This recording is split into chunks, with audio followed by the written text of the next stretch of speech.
What's going on, guys? Doc Danny here. I want to thank you so much for listening to the PT Entrepreneur Podcast. One of the most common questions that I get is, how did you start a practice in a gym? And because of that, I've put together a course called the Gym PT Blueprint, which shows you exactly how to start, run, and grow a successful practice in a gym. If you're a new PT, if you're a new grad, if you're a PT that's just started a practice in the gym, you're not making more than $12,000 a month yet, this course is perfect for you. It'll teach you how to set it up correctly.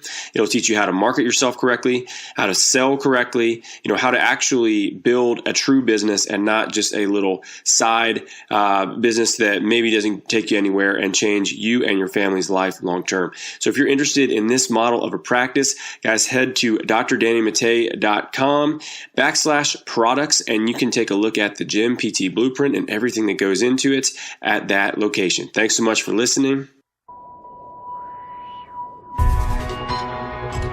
So here's the question. How do physical therapists like us, who don't want to see 30 patients a day, who don't want to work home health, and have real student loans, create a career and life for ourselves that we've always dreamed about? This is the question, and this podcast is the answer.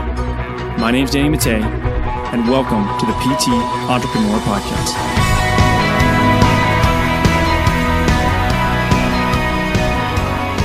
All right, what's going on, guys? Doc Danny here with the PT Entrepreneur Podcast, and I'm super excited to have Karen Warren on with me today, who is the owner and founder of One-on-One Physical Therapy here in Atlanta, Georgia. And what was the word you used? Was it hoopetition? I believe it was. Yes. Is that how you pronounce it? Because I was trying to.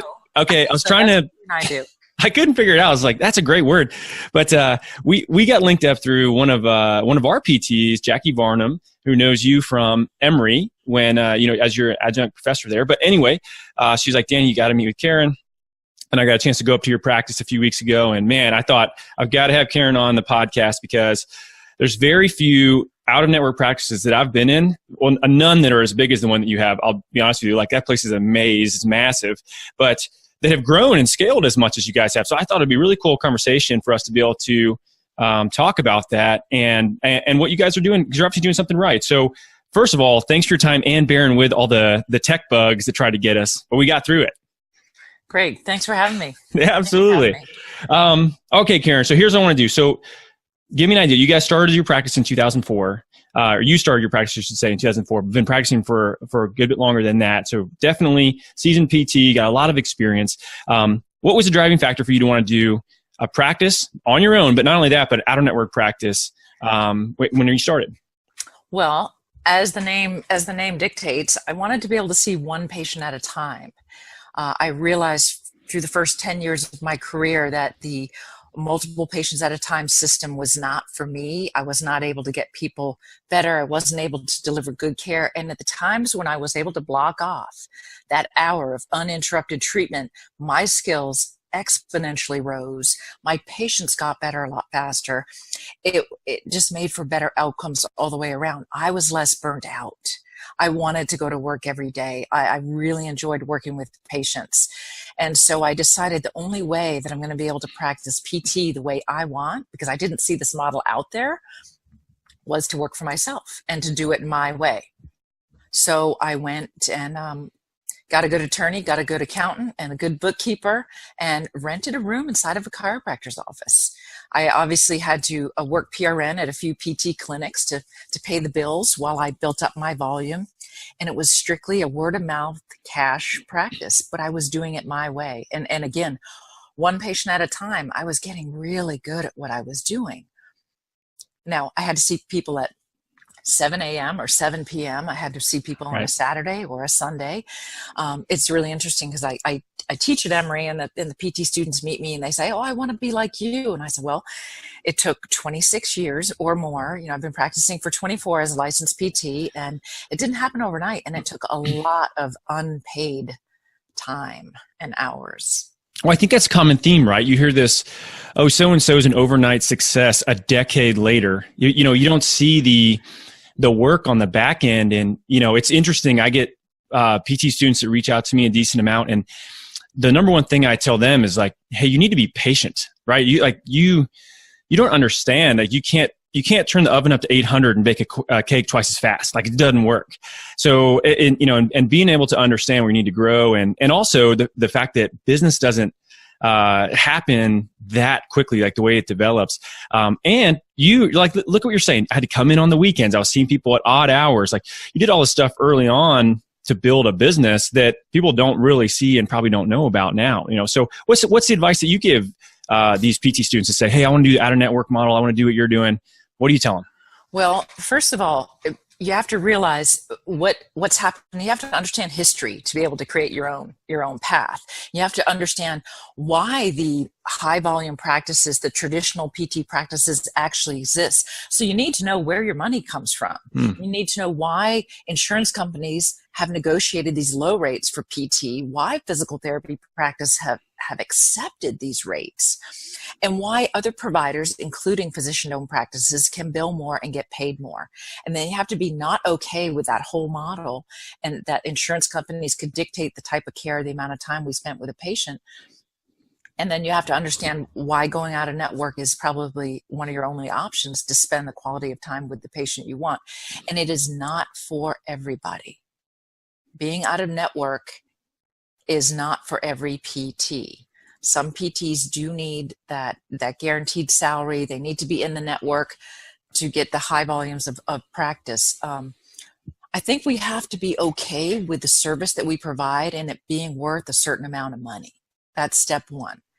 You have to look around and you look at the market in your area and you have to realize this is what massage therapists get paid. And they see people one at a time. So, and look at my schooling compared to theirs. They're licensed now, which is terrific. I'm licensed too, and I went to school a little bit longer. And so you kind of base your pricing on that. You look at what personal trainers charge for one-on-one time. And so you have to be really comfortable in your own skin. You have to be comfortable with your patients paying that and understanding if they choose to use their out-of-network benefits, what it actually might cost them at the end of the day for your 6, your 8, your 10, your 12 visits of PT. Well, do you feel like PT students have hangups with money and being able to know what they're worth or being able to essentially say, to charge what they're worth? I feel like a lot of people money, they get real weird around it. They do get weird around it because we are taught zero about money and about business in PT school. In fact, Totally. I do go into Emory. They have an elective, a business elective now, and I applaud them for this. I go in and teach 1 3-hour segment in their business elective, and I describe our model and our type of practice. I actually don't think the PT students have a hard time with the money. I think the current professionals do. And I think the students are exposed to the current practice models and the current group of therapists that are out there, and that's where they get their information from. They learn it from somewhere. The PT students are learning it from us, from our profession, to get really uncomfortable with this high copay or patients paying the self-pay or the cash rate for the visit. And I think we need to get over that hurdle. We need to put our foot down and say, this is what our time is worth. And I think and all our therapists here know this, where their money comes from. You have to know that the stork doesn't bring your PT salary. Yeah. You don't want to hide behind the shadow of a guaranteed salary. You need to know, first of all, you need to know what you're billing. You need to understand billing. We relied a long time on the billing office and the front office putting the codes in, right? Putting the diagnosis codes in, putting the CPT codes in. We need to know what all that is and what it means. We need to have a real good understanding of medical billing as a provider. What percent the volume you guys see now? I know you have Medicare as part of it, but what percent is cash practice, in net or out of network, and then Medicare? So 1/3 of our practice is Medicare. 1/3 of the practice uses their insurance. Patients use their insurance. So we file as an out-of-network provider as a courtesy. The patient pays for their visit in full at the time of the visit. We file the claim, and their insurance company will reimburse them once deductibles are met for whatever is covered, and that's between them and their plan. Right. As a courtesy, we verify these benefits and go over them with the patient, but it's only an estimate. And then the other 1/3 of our patients use our self-pay or cash rate. that we offer to everybody. We can offer it to the people with Blue Cross, Humana, United, because we are not contractually obligated or contracted to that insurance carrier. So we can offer a cash rate. If you are an in-network provider with Blue Cross or Humana or United, you cannot offer them. You have to, you're obligated to that contract. You have to honor that contract, you and the patient. And so this way, our fees are what they are. Patients can choose based on their benefits package, which is the best cost savings for them. And then that's how it works. Well, you've over a decade in this practice at this point, right? So was it 13 years at this point? What have you seen change the most with this cash practice or out-of-network business model? Since when you got into it initially. Well, when I initially got into it, I was handing people a piece of paper as a receipt with some codes, and they would file themselves. And then I wanted to grow, and I realized to increase volume, I had to provide this service. And the billing service is exactly that.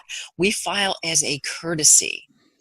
So it allows patients to have their claims filed in a timely manner. And hopefully, that being said, they can use benefits for those that have them and have good out-of-network benefits, and then they can keep coming to PT, and it's not a barrier. But what we do is we spend a lot of time educating the patient, and the real smart patients get this. Their time is valuable. Sure. If they have a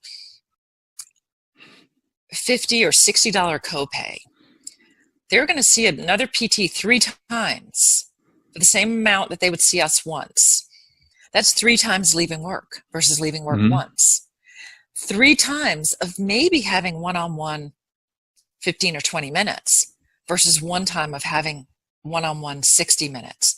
3 times with, I'm not sure about the training and education level of the therapist. 1 time with an expert. And so people always ask me, who's your target market? And my answer is patients that value their time and value good care. And as we know, people make emotional decisions. All decisions are made with your limbic system, right? You're going to make a decision. You're going to say, I'm going to go see therapist at one-on-one, or I'm going to go see Karen because my neighbor said she's the best and I have to go see her. Yeah. Boom. The decision is made before they go to our website, before they go and check out my credentials and my bio and my CV. They're not making a decision based on that. And then those that really understand why we're out of network and that they want this one-on-one time, they see the value in it. And that's our target market. And that market is growing. And I think as a profession, we need to go ahead and take advantage of this. No, totally. And the other thing that I see changing quite a bit is just people have more skin in the game in their health insurance, their health benefits regardless. Their deductibles are much higher than they were even when I started my practice back in 2014. The conversation is easier, and people actually they almost assume that they have more cost associated with it. And you're right about the value. I almost feel like the conversation with people that charge per hour is they're the easiest people to talk to about this, like attorneys.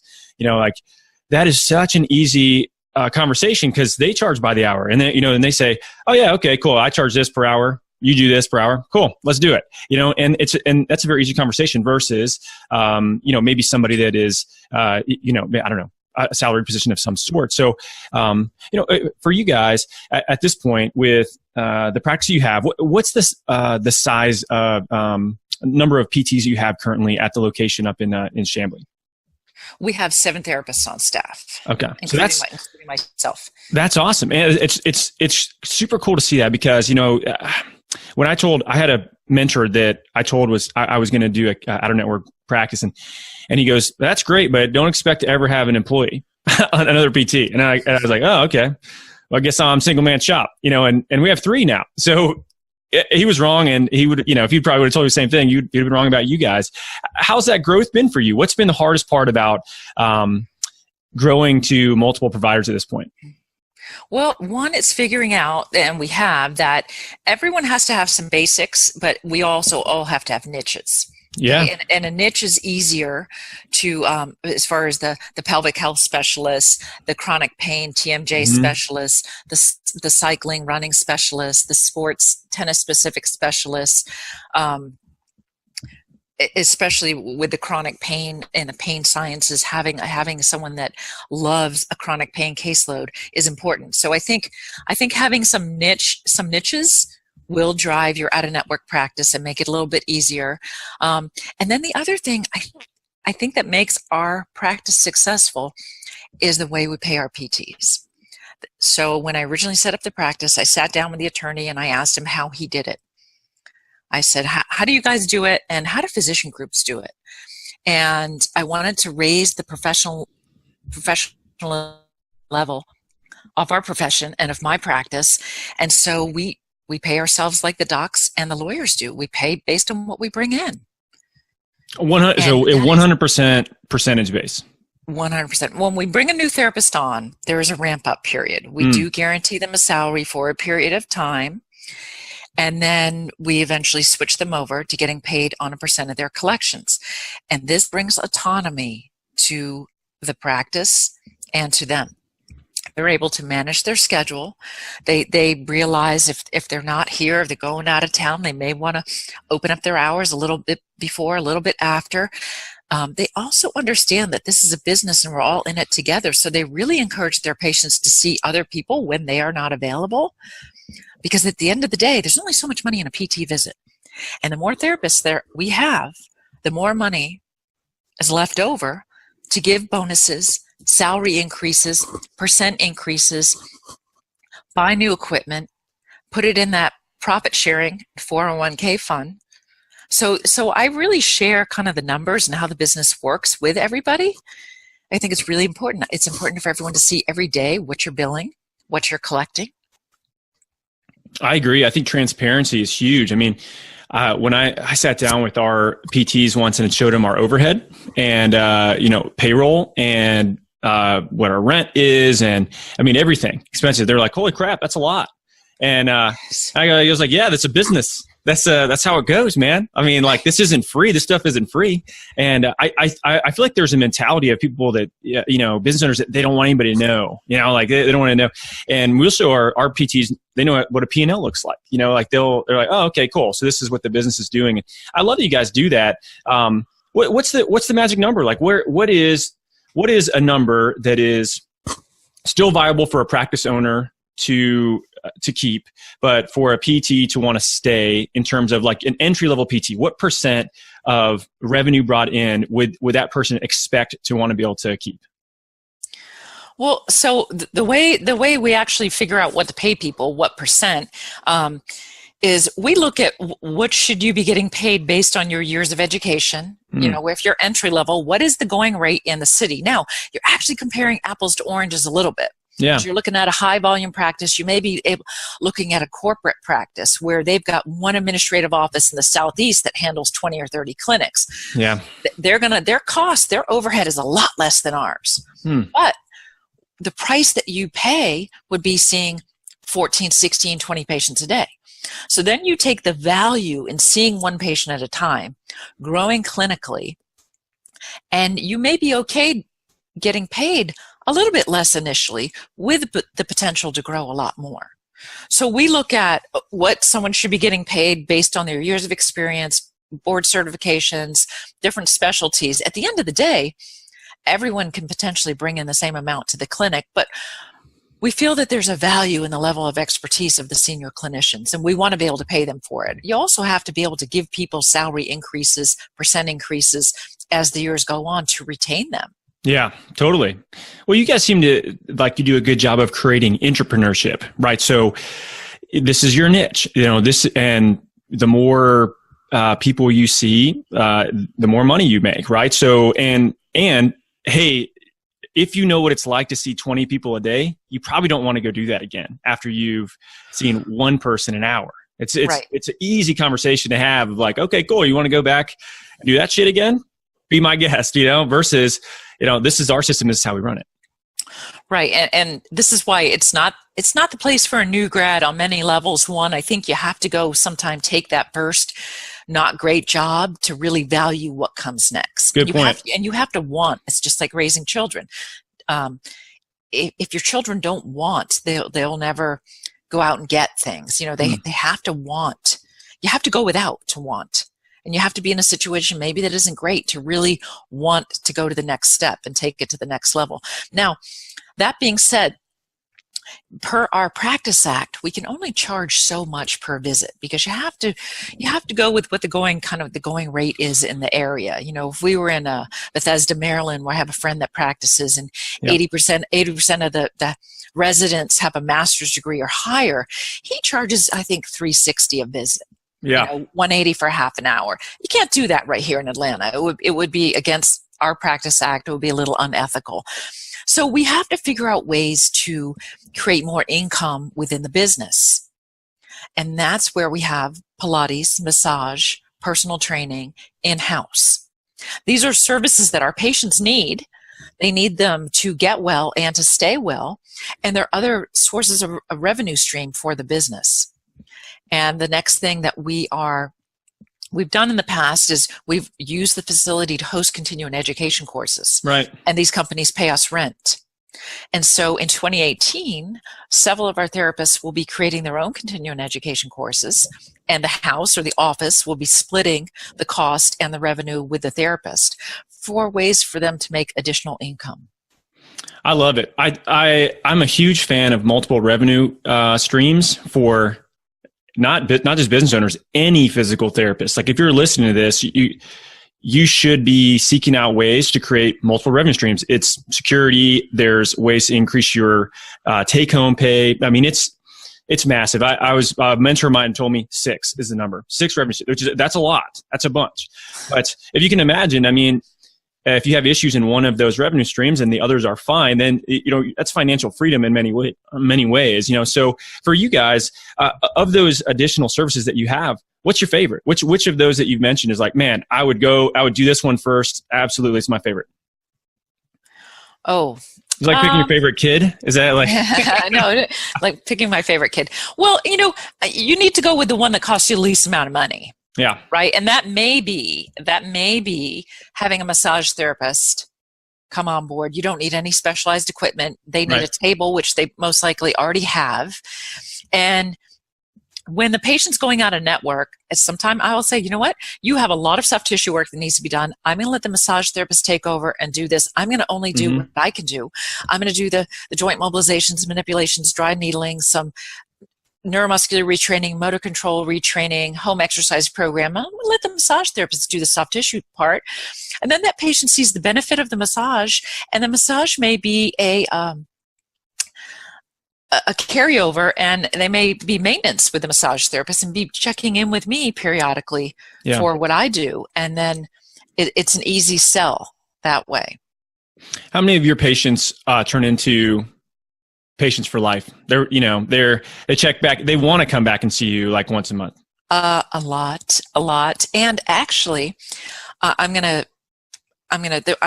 met with a young PT who just finished his residency at Mercer, and he made a great comment, which I have stolen and I'm going to use. Thank you, Blake. We should never discharge our patients. In the orthopedic and musculoskeletal field, we get them better and then we wait for them to fall apart again before they check in with us. The dentist doesn't do that. The endocrinologist doesn't do that. The cardiologist doesn't do that. Why are we doing that? We should say, okay, you're doing great. I want to come back in 3 months. And we have tools to validate. We can do an FMS. Right. We can do a Y balance test. We have some good, valid tests and measures to assess, are they at risk for injury? And give them some correctives and check in with them again. And let me check your running form in 3 months, or before that race, let me give you a tune-up. We take better care of our cars than we do our bodies. And I think before another profession takes over in doing this, we need to capture it. Well, people are a complicated train wreck. I mean, let's be honest, like, they have huge amount of stressors in their lives. They're busy. There are certain things that they should be doing that they're just not. And in many ways, it's very helpful to have accountability, as well as somebody that can create change in movement patterns as well, and potentially relieve symptoms or help you progress in certain things. But I have a guy that comes back and sees me. All he wants to do is just talk about the stuff he knows he shouldn't be doing. Right? Like, He's like, Danny, I didn't eat well these last like 3 weeks. I was traveling a lot for business. I was stressed out. My sleep is not good. And we have the same damn conversation pretty much every time he comes in. He's like, I love it.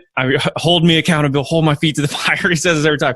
And then I give him some new stuff to do, and then he's gone, and then he comes back and he says the same stuff. But he just likes to have, it's almost like a coach in a way, right? And that model, we have such a unique skill set for that stuff. It's I wonder if it's more of a way of packaging it and creating recurring revenue, which is really the driver to many successful businesses. So have you guys done anything structured with that, where you say, hey, if you want to come back in, this is what your options are. This is what a lot of people do. Or do you just say, hey, I'd like to see you in a month. Let's schedule it. Right. We do a couple different ways. The other thing is we can have them see that it doesn't need to be an hour. When people look at that, one of our most successful therapists here sees a lot of people for 30-minute visits. And the price tag is sometimes a little easier to swallow. And so what we constantly do is we look at who's successful in the office and what are they doing, and let's duplicate it and share. And we try to work as a team to share our advice and our success stories on keeping your schedule full. And that's one of his tricks that he does. The patients they're going to the out-of-net, this cash or self-pay rate, or even if they are using insurance, and they just do a 30-minute check-in. And his schedule is constantly full. So that's a nice way to do it. Well, do you see any issues with scheduling with that? It's one thing that we've noticed too with 30-minute visits. What I've noticed with 30-minute visits is people want an hour's worth of work in 30 minutes. And usually with that, it sort of is a price issue more than anything. And it sort of gets a little more challenging with, that's more people to reschedule. That's more people to potentially no-show or cancel. And you just have double the volume of people versus half. So how do you guys manage those half-hour slots and making sure people realize, look, this is half hour. I know you should see me for an hour. This is 30 minutes. Yeah, you have to just like with parent. I'll use the parenting analogy again. You can't threaten. You have to mean what you say. Yeah. And so you have to be on time. You start the visit, and remember that your documentation is part of that treatment time. So you document while the patient's there, and you tell them legally, I have to document while you're here. And you just manage, and you get them in and out the door, and you stay on time. And then, now this is not his entire schedule. This may be maybe 30% of his schedule is 30-minute slots, maybe 20%. I haven't done the math on that, but that's how we manage it. And they respect your time. The other thing is your no-show. First of all, we don't ever have anyone no-show. Yeah. Late cancellation. We have a policy. We have a flat rate, and everyone pays it. Now, we reserve the right, and our wording says we reserve the right to charge you. Obviously, if somebody has an accident, a death in the family, or an excuse, a reason that is legitimate, we're going to honor that. We're going to try to take care of our patients and our customers. But by having that, and it's not uncommon at all, almost every medical practice you go to now, even your primary care docs have a late cancel fee. So we're not, out of the norm. And when they see that, they realize you value your time, and they value your time. It's kind of like the person looking for the discount. Those aren't the shoppers we want. Absolutely. We're going to take our discount, move on to the next. When something costs more, it is perceived as being better.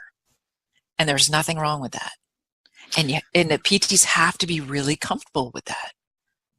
No, I love it. It is an interesting psychological kind of behavior of cost and perception of value are they're kind of weighed together when they're not necessarily the same thing, right? But this when I first opened my practice, one of my mentors, he said, "Danny, pick a number that makes you borderline uncomfortable to say out loud." And I was like, "Wow, okay." He goes, "Because if you pick something really low, you're perceived as cheap." He goes, "Is cheap what you want?" And the word cheap is not something that you want to be associated with, right? So do you guys do any training with your PTs when you bring them on? It sounds like they have to kind of learn how to sell themselves. They do. And I'll tell you what, I think we get better at it every time we bring someone on. Mm-hmm. So, and I hope we get better at it. We're constantly striving. Every new person that comes on, and sometimes we have people leave. We had a therapist move back home to Michigan last month. So unfortunately, someone did leave, but that was a good reason to leave. And now we're bringing on a new therapist, and we met with everyone that has joined the practice in the last couple of years, and everyone that's been here a long time. We say, how could we do it better? And we brainstorm as a group, and we're hopefully bringing on this new person with a little more training ahead of time. We'll sit down, everyone shares all their information, and we constantly monitor them.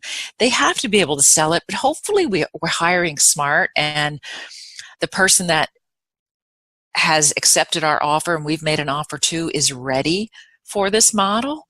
And it's not for everyone. I made someone an offer a few months ago, and she just said she wasn't ready. And I really respect that. And I'm glad she realized that she was not ready. I thought she was ready clinically. She wasn't ready to take the leap to be out of network. Are you still seeing patients at this point? And if so, how many per week are you seeing? Unfortunately, no, I do. It's a love-hate relationship. I do love seeing patients. I love the magic moment, the aha, totally, the cool stuff you can do every time you take a new course, or I listen to another podcast and I try something else with my patients and I get that great response. And that happens, fortunately for me, on a daily basis. And that's what keeps me going. I think it's kind of like golf, even though I haven't played golf in a long time, right? That one great shot makes you want to take 100 more bad ones. Yeah. But yes, I'm probably seeing, I'm not trying not to see that many. I'm probably seeing about 20 to 25 patients a week. But I'd like to scale it back even more. So is that an hour slot each, or are these so 25 hours basically? Yeah, probably about 25 hours. I do see some 90 minutes and some 2 hours. I have patients that come in from out of town. Yeah. I have some athletes, and believe it or not, some insurances do pay 6 units, so they will pay for 90 minutes. Yeah. So I would rather see somebody for 90 minutes once a week than for 2 1-hour visits. I can get a whole lot more done. They've only left work once. They've only traveled to my office once, and we get a lot done in 90 minutes. Yeah, I bet. No, that's awesome. So how are you, that's still a lot of patient care time though. 25 patient hours. Okay. How do you manage your time to be able to, effectively run a clinic that's the size that is yours, and you're still adjunct faculty at a university, and you like your husband, who I met, super nice. So like, how do you manage that? Because that's still a decent amount of time. Yeah, and I turn into an Uber driver when I leave here and go get my kids and do the soccer route. And how many? Tell me how many kids? 2. Okay, so all right, let me throw them into the equation too, because that makes it even more time consuming. Okay, so let's hear it. There's got to be some sort of time management secret. Well, okay, so you pick 1 or 2 times a day that you're going to check your email, and that's it. And be okay with that. You've got to find the little things that get distracted, right? You got to get your wardrobe. I'll tell you, ladies especially, pick 5 or 6 things you wear to work. Wear the same thing every time. Do the Steve Jobs, Mark Zuckerberg thing. Do not get distracted with the decision making of what to wear, and just go for it. The other thing is I have a great director of operations. She helps. She's an office manager and some to run the office. We just hired a full-time marketing, graphic design, social media person. Oh, yeah. So we've exploded with the blog writing and the Instagram posting. I try to put systems in place so things can run themselves. You want to keep checking your systems, keep checking in on your systems, but you got to trust the systems. You can't get caught up in the minutia. It's really tough. And then I make the most of it when I do take the kids to soccer. I'm usually breaking out my laptop at the picnic table and getting another hour or 2 in. I do the same thing. Phone calls. Well, I tell you, I do the same thing. My son's in karate, and he goes 2 days a week. He loves freaking karate, and he's 5. Okay, so it's not like he's 5 years old, right? How much could they do? But my son damn near broke my heart the other day because I got my backpack to take him to karate. I was going to do work. I usually catch up on stuff while he's there because they do the same thing. They stretch, they do some kicking and punching, and then they leave. And he goes, "Daddy, you never watch me at karate."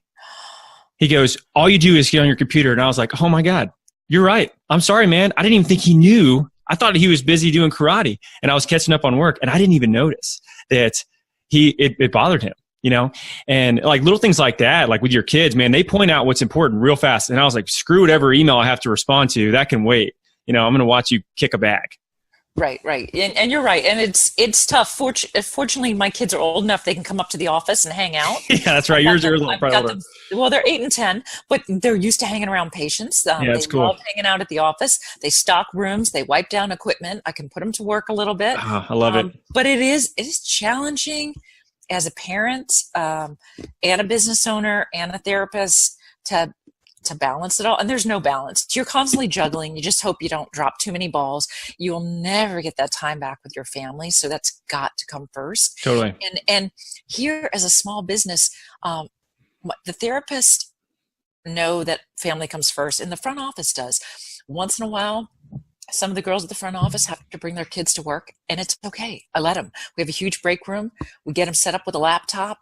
We make sure they have lunch, and we're okay with it. Family comes first, you know, and I know that the front office needs to get these hours in, and they need to work, and they don't want to really take a vacation day because their kids are out of school for some event and they don't have anywhere for the child to go. So we try to put the family first thing. I love it. No, that's great. Well, you guys, okay, let's delve into your core values. I love that they're on your website, by the way. That's something that we're going to add. Ours are in our office. People can see it when they come in, but we should add them to the website like you guys have. So they're excellence, teamwork, and compassion. Okay, so why pick those three things, and what's so important about those three? Well, this was a brainstorming session with the staff, so I didn't choose them. We brainstormed about this years ago, and I mean, excellence, wanting to be the best at what you do, whether it's the reception, you know, the marketing person, the patients, giving the patients a chance of becoming their best. Excellence. I mean, if you don't strive for excellence, you know, being subpar, nobody wants to be second. Yeah, it sucks being second. Average, right? Yeah. So excellence is just a word that kind of captures the essence of always striving to be better.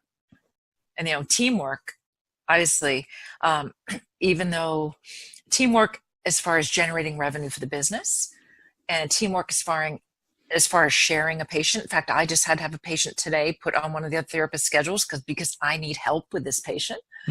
Because he's got an issue that I'm not an expert in and she is. And I'm going to take this time to learn. I'm going to get a continuing ed course by putting the patient on her schedule. She'll get the revenue for the hour. My hour's blocked off, but I'm going to learn from this board certified expert how to handle this situation. So, you know, teamwork benefits everybody. Coming in late, staying early, coming in early, staying late, helping each other out. Last week was a great example. The Wednesday before Thanksgiving. We've got 2 therapists off. We've got a smaller day, and everyone's calling needing to get in. So I was not supposed to treat last Wednesday.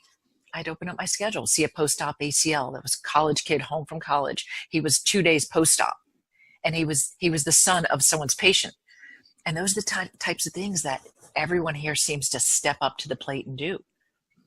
Work as a team, going above and beyond. And I feel like I need to lead by example. So hopefully that trickles down. And compassion. So explain that. Now I'm assuming that should be pretty self-explanatory. That should be self-explanatory. I think that's why everyone becomes a PT, a PT. But I think that the front office has compassion. And I think everyone needs to have compassion. There's a great Chick-fil-A training video that they show a little film of people walking into their store, and you don't know the background. You don't know the backstory. You don't know that they had a spouse just die. You don't know that, you know, these different, everyone comes to work with some baggage, and you don't know what just happened. You don't know what situation someone just left. Your patients, your staff, they don't know what's going on with you personally. Yeah. And so being compassionate until you walk in someone else's shoes, you never really know what's going on. So compassion is something that it's tough for us to practice, kind of like gratitude. And I think the more of it we can practice on a daily basis, the better we'll be at everything we do. What goes around comes around. I think whatever you put out there, and this is the hardest part for new PTs, they want to have it all at once, and you have to realize it will come if you work at it. And if you do the right thing, it will come back. And every decision you make, it will come back, probably tenfold.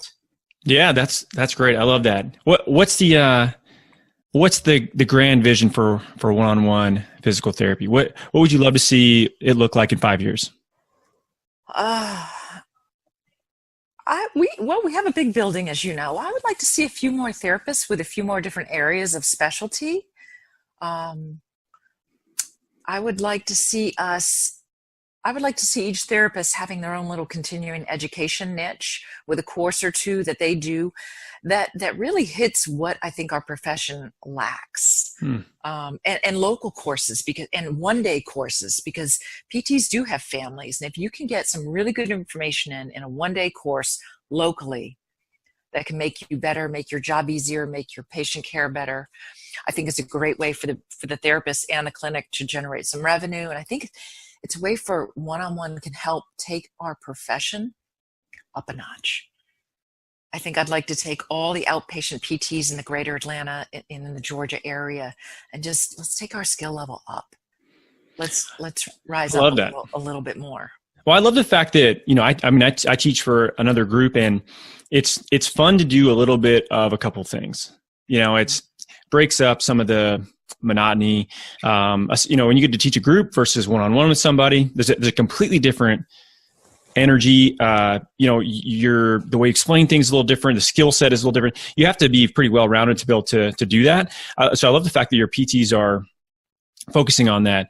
For you guys, how do you go about even, setting something like that up with a PT that's interested? Is it something where you say, okay, cool, let's set this up. We'll handle the marketing side of it. We've got the building, but you put the curriculum together and we're going to vet it before we go ahead and put it out there? Like, what's the process been like for you guys to do that? So what we have right now is one of our therapists actually teaches a sports medicine elective at Emory. Oh, cool. So she's got the course written. So we're going to take that course. We're going to look at it. We're going to scale it a little bit because this is over a semester. And we're going to turn it into a 2-day sports medicine course. And so we're going to tweak that. And then we're going to sit down and we can do the marketing, the money collection, the advertising.